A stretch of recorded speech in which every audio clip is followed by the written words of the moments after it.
दोस्तों आज की वीडियो में मैं आपको 5 दिलचस्प पहेलियों के बारे में बताने जा रहा हूं। तो आइए शुरू करते हैं। पहेली नंबर 1, वो कौन सी चीज है जो दिखती तो सबसे लेकिन इसका रंग लाल होता है।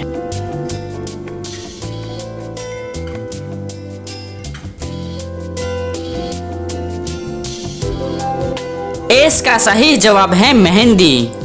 पहेली नंबर 2, वो कौन सी चीज है जो समंदर में पैदा होती है और आपके घर में रहती है।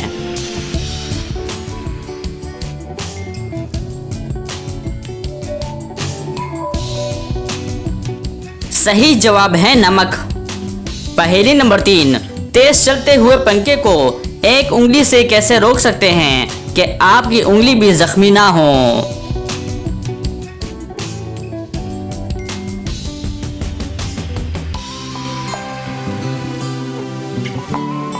इसका सही जवाब है बटन दबाकर।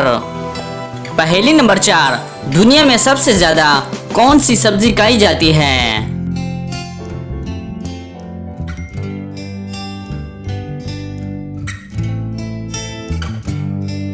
सही जवाब है आलू। पहेली नंबर 5, वो क्या है जो आप नाश्ते में नहीं खा सकते।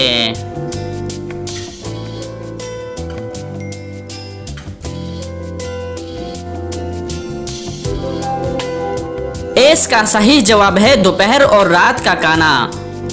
तो दोस्तों उम्मीद करता हूं कि आज की वीडियो आपको पसंद आई है। अगर पसंद आई है तो लाइक का बटन दबाएं और मजीद मालूमाती वीडियोस के लिए हमारे चैनल को सब्सक्राइब कीजिए। शुक्रिया।